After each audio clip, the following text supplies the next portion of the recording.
The lord. దేవుని యొక్క శక్తి కలిగిన నామానికి మహిమ కలుగును గాక.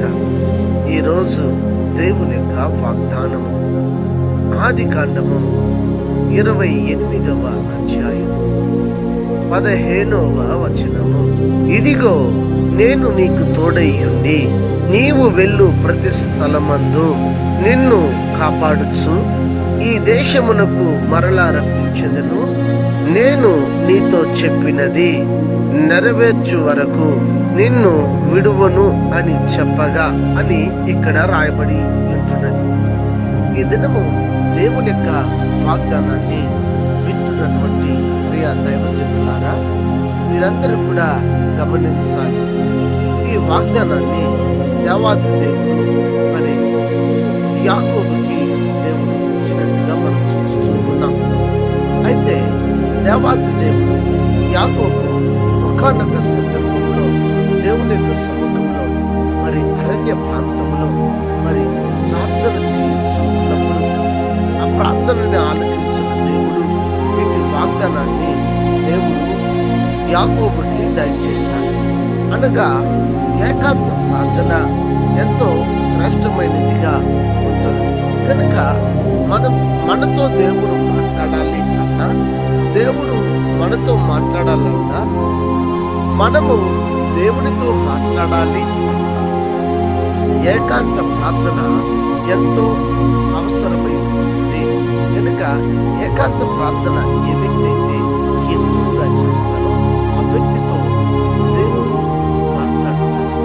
ఎందుకంటే మోషే ఏకాంతంగా సినాయిలోకి వెళ్ళాడు కాబట్టి దేవుని యొక్క మాటను వినగలిగాడు, స్వరాన్ని వినగలిగాడు. కాబట్టి బైబిల్ గ్రంథంలో భక్తులు ఏకాంత ప్రార్థన చేసిన వారందరూ కూడా దేవుని స్వరాన్ని వినగలిగారు. కనుక నీవు దేవుని స్వరాన్ని వినాలి అనుకుంటున్నావు కదా, అయితే నీకు ప్రార్థన ఎంతో అవసరమైంది. నీవు ప్రార్థన చేయాలి. అంత మాత్రమే కాదు, ఆనాడు యాకోబుతో దేవుడు ఎలాగ ప్రమాణపూర్వకంగా మరి వాగ్దానం చేశాడో, నిన్ను విలువను, నిన్ను ఎడబాయును, నీకు తోడై ఉండి మరలా ఈ స్థలానికి నిన్ను నడిపిస్తాను అని చెప్పిన రీతిగా ఎక్కడైతే ఉండిపోయామో అక్కడి నుంచి దేవుడు లేవలేదు.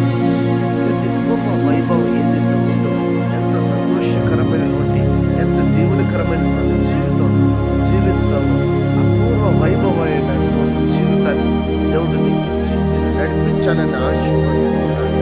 కనుక గమనించి దేవుని యొక్క సముఖంలో ఉన్నటువంటి మీరందరూ కూడా మరి అపూర్వ వైభవం నాతో చేసిన వాగ్దానం ఏదైతే ఉందో ఆ వాగ్దానాన్ని నెరవేర్చండి వారి దేవుని సముఖంలో ప్రార్థన చేస్తానని ప్రార్థన చేద్దామని ప్రార్థన.